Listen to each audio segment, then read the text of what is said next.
gonna go way deeper than what she is right now. Oh yeah. Welcome to the other side. Your righteous ears are gonna be bothered tonight. Here we go. Number one, I want you to share the room, and I want you to know that for those of, because a lot of you probably don't even come to my room for studies, I want you to know that this cash app up there is for the sister.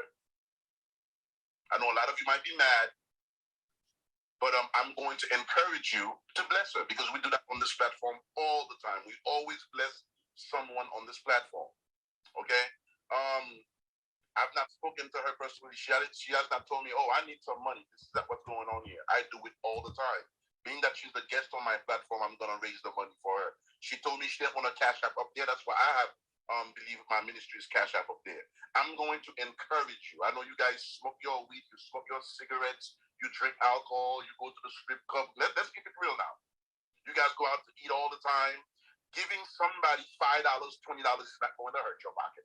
And a lot of you are here to be entertained. That's all. Because a lot of you, it's just gossip for you. The same way you can go to the movies and spend $10, just bless the sister. All right? Just bless the sister. It's not no hustle going on here. And furthermore, I'm going to encourage you to share the room. Because so far, only one person blessed the cash app. Okay? Bless the sister, give her $5, give her $20, and why not give her $1,000 if you have it? Because tomorrow it might be your turn. Now let me ask you a question, ma'am. So what is the problem that you have with ISUPK? And how does the problem that you have with ISUPK ended up affecting your family to the point where now you are divorced? I would honestly say one of the main things was hypocrisy. I will talk about that. The fact that they will teach you something, they will tell you to, they will tell you that you're supposed to be all love, and you're supposed to love your brother and sister as thyself. But there were so many instances where, my life was threatened by, the General Mahaiman, who was supposed to... Can you expound on that for us, please? Yes, there was a specific situation, I should say. Me and my husband at the time had got into an argument. I was 8 months pregnant at the time. And, he walked away and was like, I'm just going to the grill, which was something that Commander Johanna has going on after classes on Mondays, I believe. So he walked away from that. We were outside talking, and I basically came to the school because I knew he was there, and I rang the doorbell a few times to get him to come out, and I wanted to talk. I wanted to finish the conversation. Yes, I was emotional and I was having a breakdown, but I really wanted to get this off my chest, and I wanted to work things out with him versus him just like walking away and ignoring it. General Mahaiman, after him coming to the door, General Mahaiman came to the door instead and told him, go back inside. I got this. Is that you? Is that you out here? Is that you out here ringing the doorbell like that? And, I expressed that, yeah, it is me ringing the doorbell. He was like, let me tell you something. You get the F away from the school right now. He was like, if you ring this doorbell one more goddamn time, I'm going to... Do you understand me? And I just kind of, and he was super close. Okay, let me pause this. I think we have a guest that's coming up here. All right. Is this your guest, Brother Brian? Oh, that's Christian. Oh, that's Brother Christian. Hey, Brother Christian, God bless you. I'm gonna wait till his microphone loads up. Let me say this, because I'm beyond the sugarcoating. Absolutely, Black Smurf, I did. Y'all see how bad this is, and y'all, and I think because we ain't got to the deep nitty gritties of her story. Let me make this very clear. Sean Simpson, get the hell off of my channel. Stay away from my channel. Again, I forgive you. Don't come near me. Don't come near my channel. If you watch, I don't want to even know that you're here. Because what I don't do, I don't play games when it comes down to stuff like this. I don't play games when it comes down to cults. And you sat up here every bit of 6 years. 6 years. And you sat up here and played those crazy games and then have the nerve to flip to get away from my channel now. Moderators, I'm telling you, if he even comes under a different icon, delete him off my channel. I don't want to hear no ifs, ands, and buts. Get him out of here. I don't ever want to see your face around here. You will never dock your face up on this platform ever again, not even in my chat. I don't play those type of games. Because we understand exactly what we're dealing with. And you got the nerve to play footsie with a cult and thinking that get the hell up out of here. You are not welcome here. And I made myself very clear. God bless you, Brother Christian. Welcome to the platform, dear brother. Praise God. How you guys doing, man? I know you've been listening, bro. I got the other video we did. I got it back today, so I will be putting it back up. Because I know Brother Brian wants to make some clips. And I know you might want to make some clips. I guess we really did a hell of a good job that night, and we overloaded, and YouTube couldn't tell the difference if I was being anti-Semitic or if I was against anti-Semitism. Because, you know, the anti-Semitism is high now. So I had to go through a back and forth with them. I had to, go through a fight. And I said, listen, I had my Christian brother, he's a Jew. He was up there with me, fighting along with me, and I'm fighting along with him. So I had to go through a lot of proof. They had to review it. They gave it back to me. I had to edit out one part because that they thought it was too much. So they gave it back to me. I did the edit, and I'm going to place it up there again after this hangout. But God bless you, dear brother. I know you probably heard, a gist of this. What say you, dear brother? I want to hear what you got to say. I mean, so based by this cult, just like many other cults, I also deal with the Hasidic Jewish community. They do the similar thing too. We know about cults is that they love to push this narrative where it's like they decide what marriage is, and biblically this is false. This is not in the Torah. When it comes to Torah, I like how you brought up Exodus, because that's how it's supposed to be when it comes to marriage. Yes. It's not about the synagogue. It's about the individual's household. And I think I was hearing clip-its because like I was doing other things too as well, and I think that's pretty crazy. That now, is this individual coming back to Christ, or is this a situation where she's like just? Well, we haven't gotten to that part yet. I believe the young lady just came out of ISUPK, is what they call Israel School of Practical Knowledge, or whatever they call themselves, Universal Knowledge. She just came out of that. We don't know exactly where she's at. I haven't directly talked to her privately. I hope I get a chance to. One of the young ladies that was up on the platform, another young lady I did have the pleasure of speaking with. She was also an ex-member of ISUPK. Her name is Shariah. And she been so traumatized that I think she has completely walked away from the Bible. I don't know. But we haven't gotten to that point yet. We just got hit with all of this, or at least I got hit with all of this the other night. So we're going through her interview, and she's supposed to do a part 2 of her full testimony. Right now, she's scratching the surface, and you ain't heard nothing yet. You ain't heard nothing yet of the trauma that this young lady has gone through. Okay.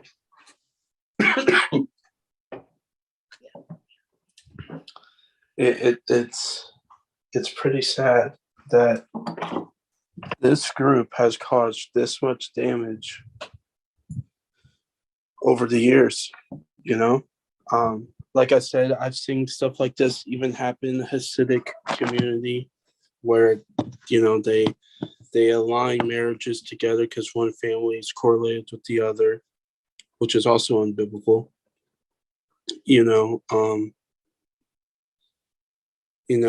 It's really sad that we see this going on to people, and then people eventually have a hatred towards God, and then they blame God for this, but it had nothing to do with God. It has to do with, Hasatan, Satan. This is doctrine of devils, seductive spirits. Yes, sir. I just got through reading, me and Brother Brian just got through dealing with that scripture right here in 1 Timothy chapter 4, verses 1 through 5. And I read that to them. And some of what she's pulling out is exactly the cult traits of an occult. And the Bible warns you against these type of folks. It is dangerous. When your life is shattered into pieces, they don't help you pick up the pieces at all. They don't care about you. They just suck everything that they can out of you, and they leave you for dead. And that's pretty much what happened to this young lady. But I see her as a survivor, and I'm just asking God to redirect her path on the right path on her way to Jesus Christ. Because boy, oh boy, when we listen to the rest of this, bro, I ain't got no words tonight. I ain't got no words.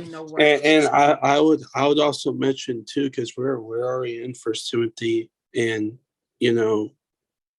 I believe this might be Second Timothy. I could be wrong. I'm paraphrasing here, and we all know the verse that said, "At the latter days, men will become lovers of themselves." But when you go further down to the verses, it says men will go into households. Yeah. And that's what we're seeing right here, is that, these men, they're preying on that. Absolutely. Absolutely. Brother Brian, do you recognize the name Justin? Yeah, that's Tyler. Okay. All right. I'm letting him in. God bless you, Brother Justin. Welcome in. Welcome to the conversation. We're listening to this interview. It is bothering. Again, I am so lost for words. God bless you, dear brother. Welcome in. It's a pleasure to have you here on the panel with us. I'm just waiting for your microphone or your headset to load up where you'll be able to speak, because I can see you.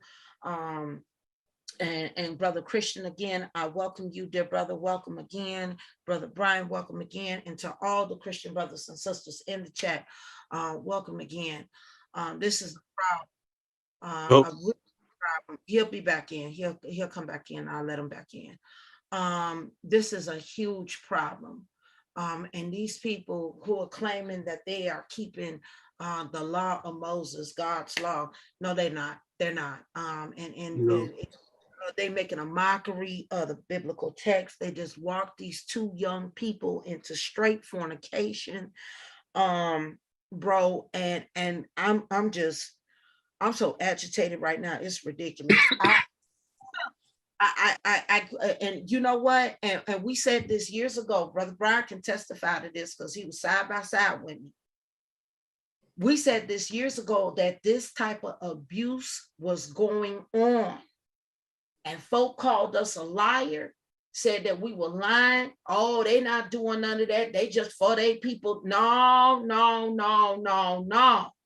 And listen, it's coming out. It's beginning to come out, and it's really coming out on Clubhouse. folk are telling what is actually happening while they're in these cults, when they were in it.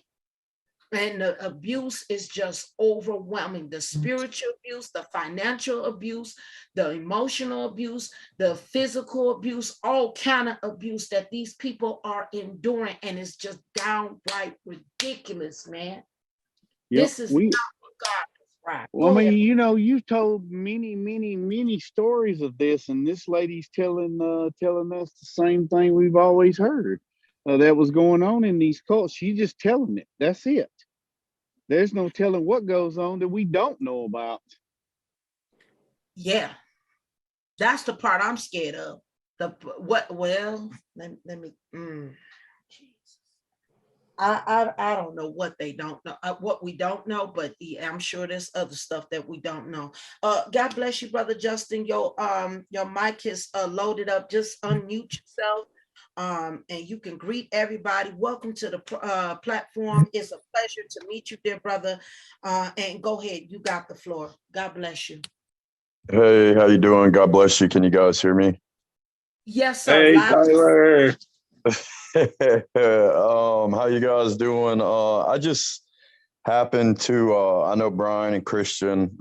He happened to send me this link. I didn't catch the whole story. I'm very interested in hearing the testimony. The reason being, I do specifically street ministry, and I actually have encounters and deal with this specific movement in the streets. Specifically, when we go up into Dallas, they do the church blitzes. I've had encounters with them. I do apologetics with them.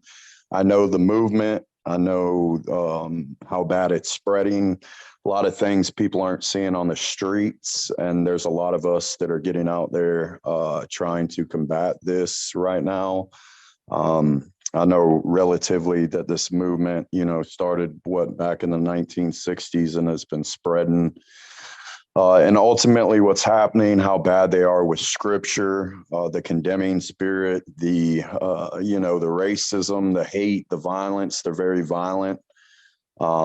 So I'm very interested. Like I said, this is my first time to your page. I kind of dropped in at the end. And I'm very interested in hearing this testimony, getting to know you guys, maybe, possibly help ministering, because the damage that these folks are causing, and a lot of things, and they are a cult. I mean, that's what they are. They're a cult. They're not Israelites. They're not anything of what they say. They're very anti-Semitic. And I have videos, firsthand testimony of some pretty baffling things that they have said and what they believe is coming here down the road in regards to them and us. So I'm very interested. Like I said, I just hopped on your thing, but I wanted to, if I could help in any way, like I said, I deal with this specific movement. And they have many factions. ICIU is one of the big ones, but they go about 100 deep up into Dallas. They wear their purple and gold, and they get on each side of the corner. And most of the time when they see us, they'll try to come and engage us. So if there's anything that I can do, I know Brian and Christian, maybe I can get in contact with you or you with me. And like I said, I'm interested in hearing this lady's testimony, and I would love to help if there's anything I can do. Absolutely, we can use all the help that we can, dear brother. Me and Brother Brian been fighting up against this occult for 6 years. So it seems like you're well schooled, know exactly what you're dealing with. By all means, I will share my number with you as well as my email with you. Brother Brian can also provide it for you as well. I definitely would love to collab with you, and we can all link up together and contend in the faith. Bro, I'm gonna play this lady's this young woman's interview. And again, whatever, part that you miss or you want to speak on, by all means, any one of you, Brother Brian already knows the routine up here because he's the co-host up here. just, hey, just say, Cherry Love, stop right there. We need to address this, and I will stop. So, okay, here we go. Moderators, y'all know what to do, because the freaks are starting to come out. So y'all know what to do. Don't tolerate no mess. Keep the craziness up out of the chat. Brother Bill, God bless you, dear brother. Black Smurf, God bless you, Reverend Sheldon. I think I seen Pastor still here. God bless you and welcome. So here we go. In my face.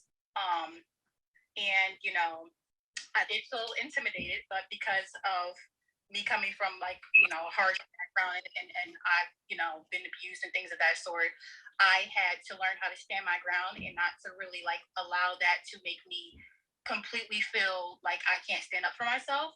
So I rung the doorbell one more time, and then he told General Mayock to call the police on me. Like, he never actually did what he said he was going to do, and he called the police on me. And by the time the police, you know, arrived, of course I left. He tried to trick me into staying, but I was aware when the police showed up. He tried to give them a description of what I looked like, but the police couldn't tell that that was me or not. So I kind of just left the area. And, you know, I reached out to the general later on, asking him, like, why would you do that? You act like you weren't going to call them anymore, and we were all just going to talk about it, and that me and him would just give each other some time away from each other. And he's like, you know, I told you not to play with me. I told you not to play with me. So that was one of the situations. So you think that if you had stayed, you would have gotten arrested? Oh, absolutely. I believe they would have said something. The police had already came all the way out there. I don't see why they would try to make something. I'm really pissed off that I interrupted the grill. And that especially, I think what really is the fact that, what's the exact word? I tested him. You know, he was always really big on, if you tried him, if you tested him, if you did something that he asked you not to do, there was always some type of repercussion for it. So I believe that embarrassed him, especially because he was in front of another general. And it was going on outside of his school, and right across was like a really busy bar. You know, people were outside, they were looking over, they were talking, and I think definitely that pissed them off. So yes, I think I would have gotten locked up. I'm curious about something real quick. So the general talk to you in that way? Is that a common way?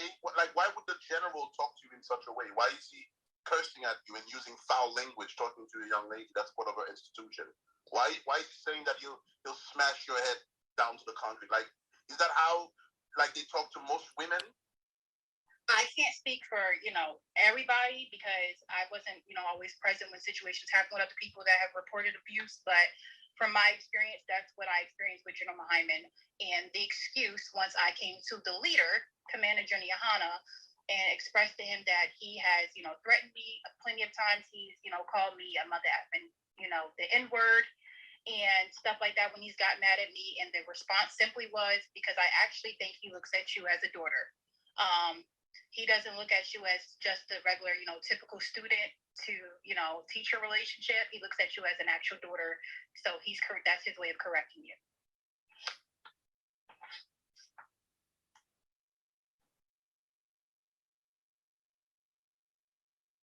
Okay, it goes silent for a second because the host was having some trouble with. Did say what? Yeah. So you telling me that's the way you treat your daughter? You cuss them out? Wow. Yeah. This is ISRAELITE'S. Justin, I don't know if you're familiar with these people, but I will briefly show and again, fair use. And in fact, let me do this. Let me stop screen sharing for 2 seconds. If y'all don't mind, bring that down. So let me get this fair use up here. Okay. Because these people, you know, because they're being exposed by multiple platforms now. Back in 2016, nobody there stood up to them or challenged them, but now it's hitting all over the place, and people are beginning to actually stand up to them, and they're putting it out what they're actually doing. So let me close this part here because I don't need this. Close this part too. And let me go back here to screen sharing. So I'm going to read this and y'all remain quiet. Copyright disclaimer under Section 107 of the Copyright Act of 1976. Under Section 107 of the Copyright Act of 1976, allowance is made for fair use for purpose such as criticism, commenting, news reporting, teaching, scholarship, and research, which we're doing all of those. Fair use is use permitted by copyright statute that might otherwise be infringing, nonprofit, we ain't making no money off of this, educational or personal use tips the balance in favor of fair use. So I have every right to show what I'm going to show these gentlemen that are up here. And I'm not sure if you're familiar with this, Brother Justin and Brother Christian. See, ISU, I'm sorry, I wrote that wrong. ISUPK. And let's see. Right here, and we're going to look at who she's speaking about. Okay, I know that's going to throw you off for what I typed. Please take the time and listen.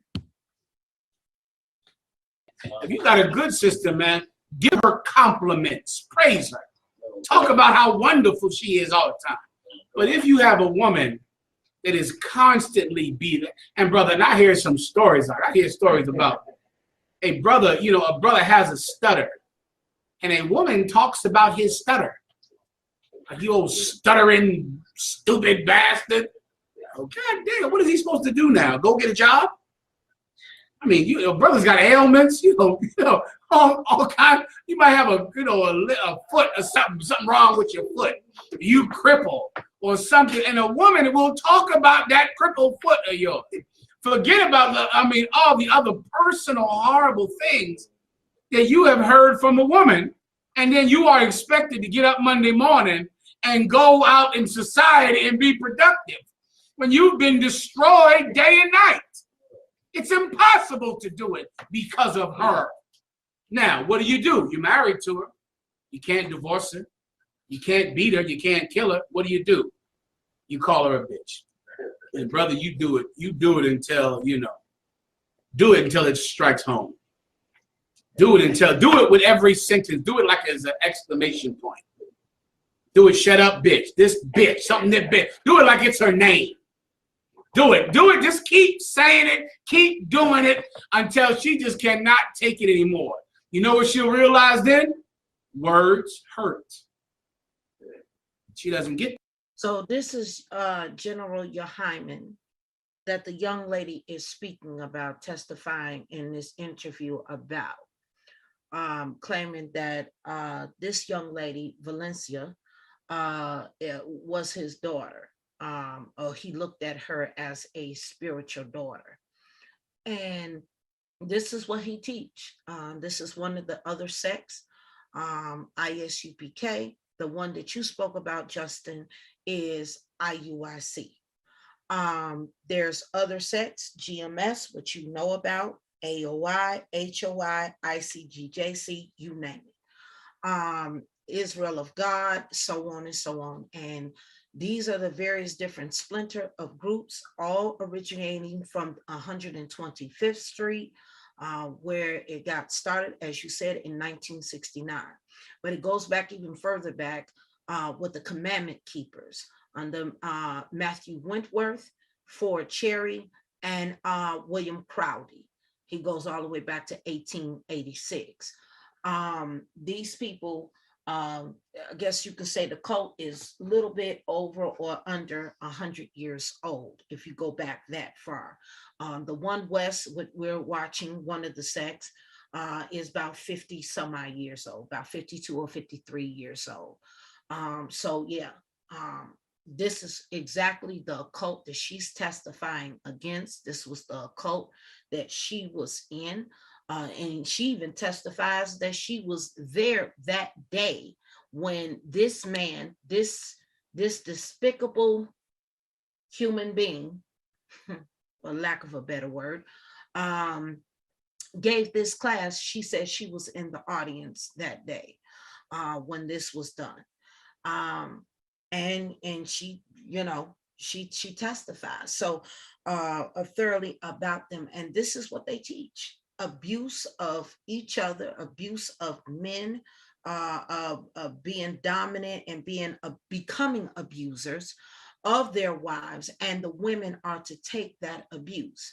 They also, when you go back and listen to this hangout, we just finished up the part where they literally convinced the women or encouraged the women to get on every type of government assistance, such as Section 8, food stamps, TANF, SSI, you name it, basically to, you know, to take advantage.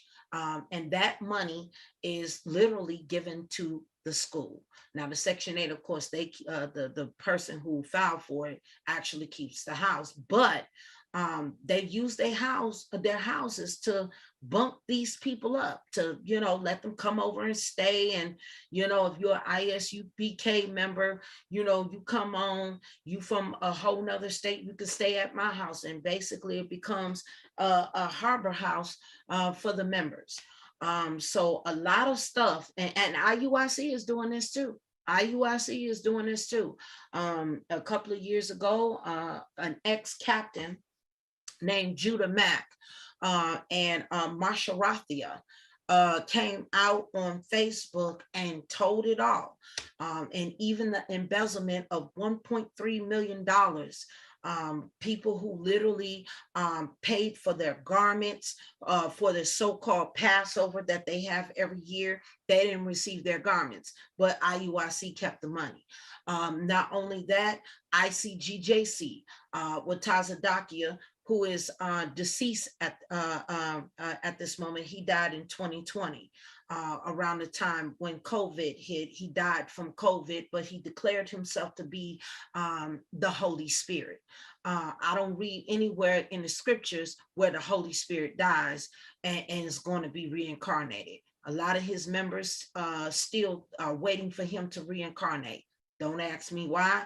It's totally unbiblical. But that man who was in jail in federal prison for the embezzlement of $5.3 million. So this has become a lucrative business for these people, while and some of these people in there wholeheartedly believe that this is true. But it's not. It's all a delusion, an illusion, unbiblical, and they're teaching them to be racist and all of that stuff that you see. Anti-Semitic, as you spoke about, Brother Justin, even Brother Christian, I showed him 2 or 3 videos of the anti-Semitism that these people truly display.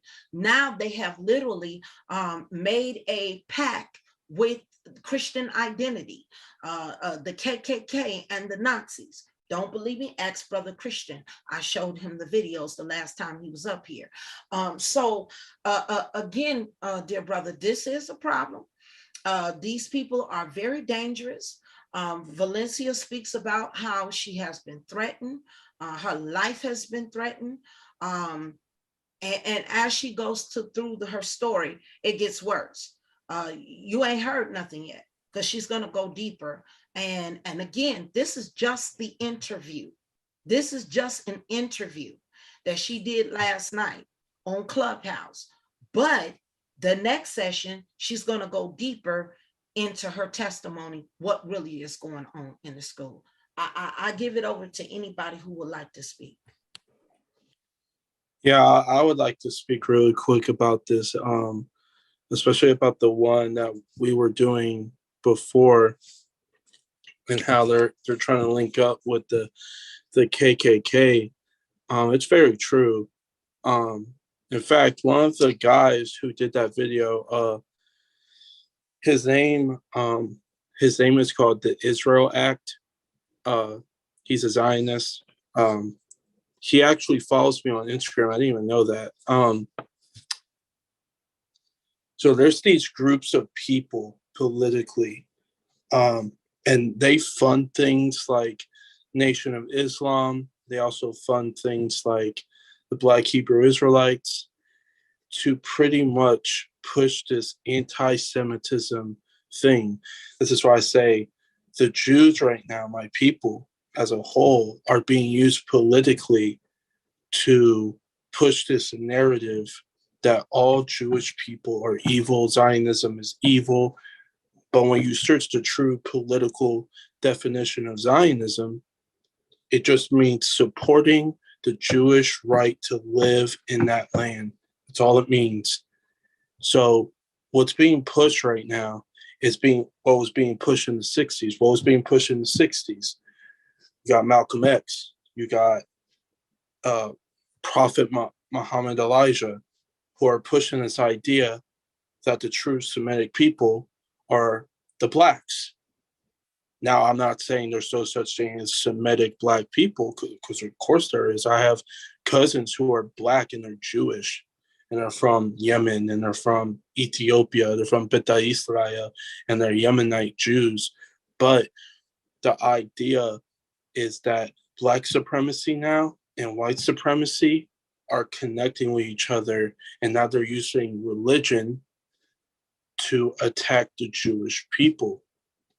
And now that it gets a lot deeper than just,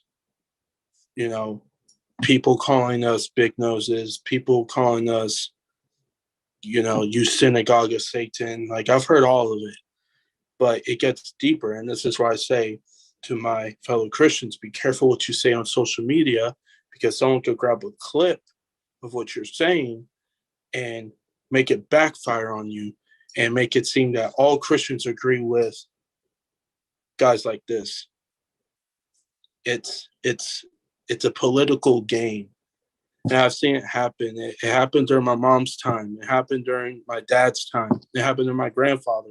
They do this every so often within the decades, and it's truly sad. And it makes I truly believe this is Satan's game to push the Jewish people away from Jesus, from Yeshua. Yeah. Can I add to that? Yeah, sure. Yeah, and if you go back in the Bible, this is the thing too, man, that they don't understand about the Jew. It's a bloodline, it's not a skin color. Because if you go all the way back in the Bible, it talks about the mixed multitude first and foremost. And this is why we're told specifically in Romans, when Paul is dealing in Romans, he's speaking in the beginning. A lot of people don't know in the beginning in Rome, there was a lot of a dispersion amongst Jew and Gentiles. And in Rome, when he's dealing with the oracles of God or the apple of his eye, the Jewish people, he's letting them know that there is no distinction between Jew and Gentile. And if we go all the way back in the destruction of the temple and the dispersion and the mingling, the commingling, the bloodline goes deep. I mean, and it goes, and it's been continuing on, and people marrying and just passed down from generation to generation. And, it's very telling. I'm going to tell you in some of the things that I've got into and what's happening.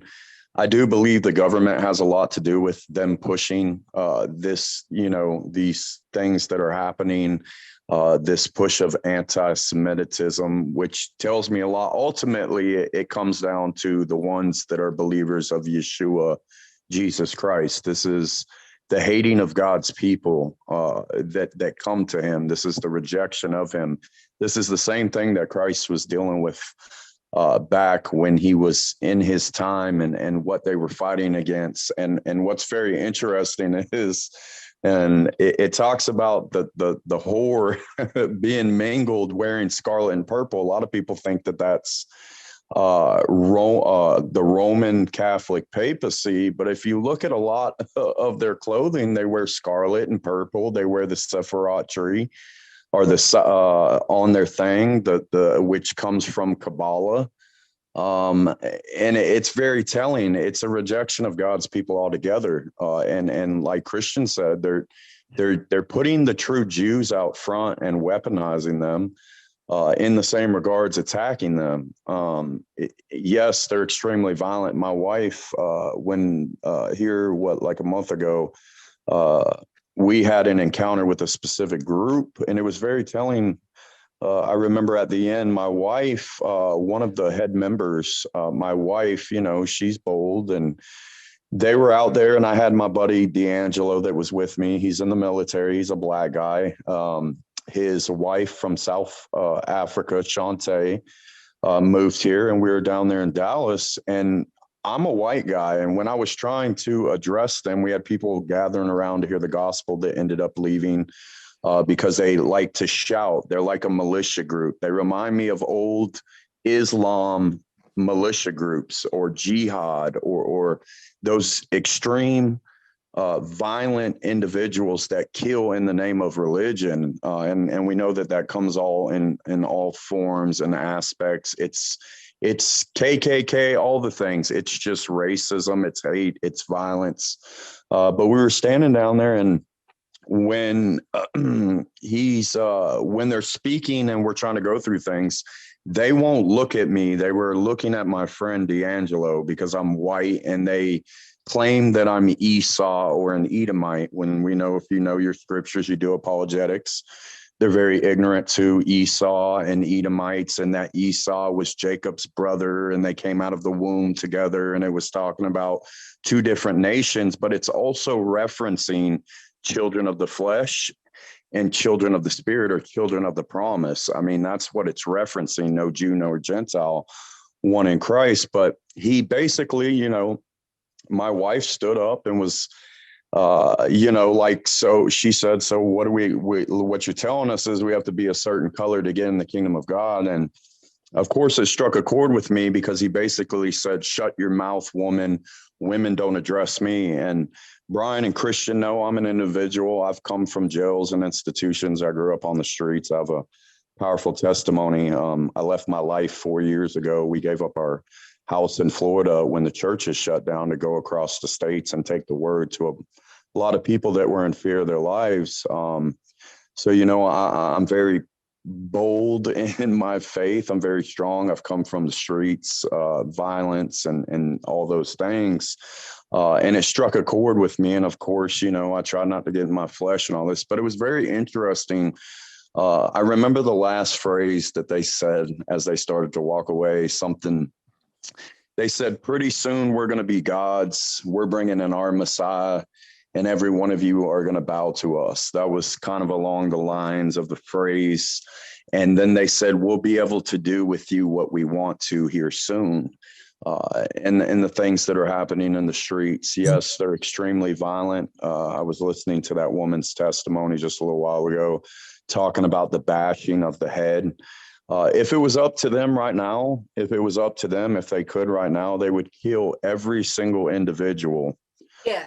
Yes. They would literally, if they could right now, if the government walked up to them, or somebody walked up to them, or if you want to talk about like the movie Purged, if they were allowed to do that right now, they would try to kill every single one of us. That's really. Yes, sir. Yes, sir. Yes, this hate, this wickedness, we know our battle is not flesh and blood, but principalities and darkness in high places. We know what's operating here. But if you want to get to the stone cold hate that's inside these individuals' hearts, you're basically looking at the devil in the face. I mean, there's no way to slice it up. That's what we're dealing with. And I want to tell you guys, we need so bad right now. And I'm really glad that People are starting to draw back to their Bibles. They're starting to get into apologetics. Christianity has not been taught the way that they should have, and people are being rose up, and they're being able to defend the faith now and combat these things where the church has failed to do what they were called to do. We need this so bad right now. There was just one more little thing, and I'm going to quit talking. But my buddy Ricky Castor, he travels, he does ministry, he does street ministry. I'm supposed to be meeting with him in Memphis here in May, but he was just dealing with the Hebrew Israelites. I don't know what faction, but he was down in the streets, and there was a white girl that was down there, and basically